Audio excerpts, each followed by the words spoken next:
Hi friends, आज आपण आलो तिथे शिवधारा मंदिरामध्ये आणि इथे खूप छान निसर्गरम्य वातावरण आहे, अभयारण्यसुद्धा आहे। तर हे आहे शंभू महादेवाचं मंदिर, सेम भीमाशंकर सारखंच आहे। हे पहा, खूप छान असं मंदिर आहे महादेवाचं। हे आहे महादेव, भीमाशंकर सारखं ज्योतिर्लिंग आहे आणि आत्ताच खूप मोठा पाऊस पडलेला, सर्व पावसात भिजत आले आणि ह्या ठिकाणी गोमुख दर्शन, हे मंकी खूप सारं आणि खूप छान आहे। चिवलासुद्धा इथे आल्यावर खूप छान वाटतं। हे पहा चिव कशी एन्जॉय करते मस्तपैकी आहे आणि नंदीसुद्धा किती छान आहे तुम्ही पाहू शकता। हे पहा अतिशय सुंदर आणि चिवला घंटी वाजवायची, चिव घंटी वाजवते आणि आता चिवला इथं पाणी जवळून पाहायचंय। हे बा ती चालली आहे, दुरूनच पाहायचा, जास्त जवळ नाही जायचं। हां, लहान मुलांना नेण्यास खरं खरं धोकादायकच आहे। तो फोटो काढायचे,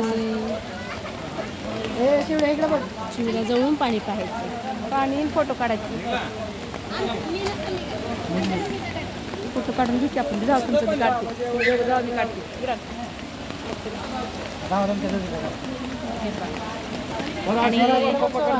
चिवला कुठे आली चिव? कसं आहे पाणी? छान आहे।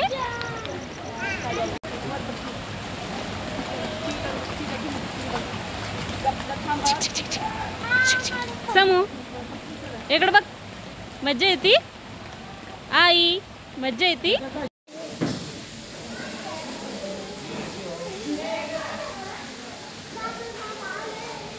दर्शन झालं छान, धबधबे पाहिले आणि लास्ट मोमेंटला चिवचे चाचू आले आणि हे गुरुजी आहेत या मंदिराचे आणि माहिती सांगणार आहेत आपल्याला या मंदिराची, थोडक्यात सांगू शकता? नमस्ते, माझं नाव कुमार गुरव, मंदिराच्या परंपरेगत पुजारी आहे।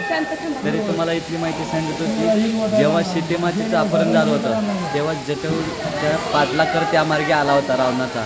मग ते जटायूचं आणि रावणाचं जे युद्ध झाले ते हे ठिकाण आहे, ते जटायूचे पंख छाटले गेले, ते खोल दरीत पडले, ही ती दरी आहे। मग ते जटायूचं आणि रावणाचं युद्ध चालू असताना ते जटायूचे पंख छाटले, मग ते खाली खोल दरीत पडला। मग ते पडला की रावण सीतेमातेला घेऊन या मार्गे गेला पुढे। मग राम या मार्गे जाते होते सीतेमातेला शोधण्यात। मग सीतेमातेला शोधण्यात जाताना इथं जटायू पक्षी इथं त्यांना दिसला। मग ते रामाने जटायू पक्षाला विचारलं की कसे काय झाले। ते जटायू पक्षीने सांगितलं की त्याचे पंख छाटले, रावणाने कपट करून युद्ध केलं आणि सीतेमातेला या मार्गे पुढे घेऊन गेला। मग ते जटायूने रामाला सांगितल्यावरती रामाने त्याला पाणी पाजण्यासाठी पाठीमागच्या साईडला बाण मारला आणि ते बाण मारून गुफा तयार केली। त्या गुफेतल्या पाण्याने त्याला पाणी पाजले, त्याच्या अंत्यविधी या ठिकाणी पूर्ण केली, त्याची इथे समाधी बांधली आणि त्याच्या स्मरणात हे शिवलिंग स्थापन करून इथं 3 दिवस मुक्काम केला आणि इथं 3 दिवस मुक्काम करून श्रीरामप्रभूने जटायूचं अस्तित्व या ठिकाणी काहीतरी लोकांना माहिती असावं त्याच्याकरता या शिवलिंगाची पूजा करून इथं 3 दिवस मुक्काम केलेला आहे। आणि जटायूला पाणी पाजण्यासाठी रामाने जे बाण मारलेलं आहे ते पाणी कंटिन्यू चालू राहतं। कधीही तुम्ही उन्हाळ्यामध्ये पावसाळ्यामध्ये या, पाणी कंटिन्यू चालू राहतं आणि पाणी कधीही गरम होत नाही, पाणी एकदम गार पाणी राहतं आणि ते पाणी कधीच आटत नाही आणि पाणी शुद्ध पिण्यासारखं पाणी आहे, तुम्ही बघू शकता। आता इथं जटायू पक्षाची समाधी आहे, तरी तुम्हाला दाखवतो। कुठे आहे जटायू? चला आपण जटायू महाराजांची समाधी पाहूया। खूप छान अशी माहिती सांगितली महाराजांनी आपल्याला।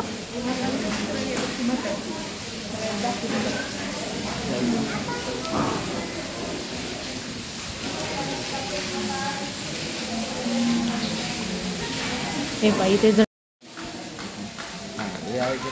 पहा, त्या फोटोमधूनच तुम्हाला सर्व दिसून येईल की हे पहा। अच्छा,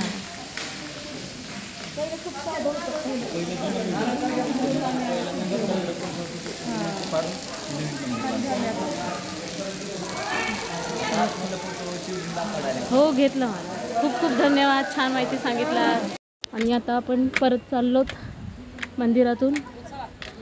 हे पाचू कशी येते तिच्या चाचूसोबत खांद्यावरती बसून अम्ब्रेलामध्ये। चिव कुठे आहे? चिवताई, चिव कुठे आहे? चला चिऊ, कसं आहे मंदिर? मंदिर कसं आहे? छान आहे. मंकी मोठे आहे म्हणा.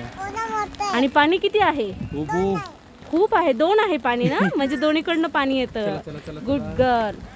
चला चला चला चला पाऊस यायला. चला चला.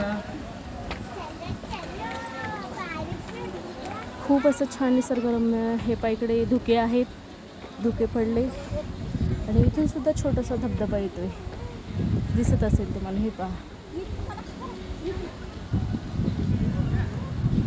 आणि पावसाळ्यात खूप डेंजर झोन आहे सध्या. अतिशय निसर्गरम्य वातावरण आहे.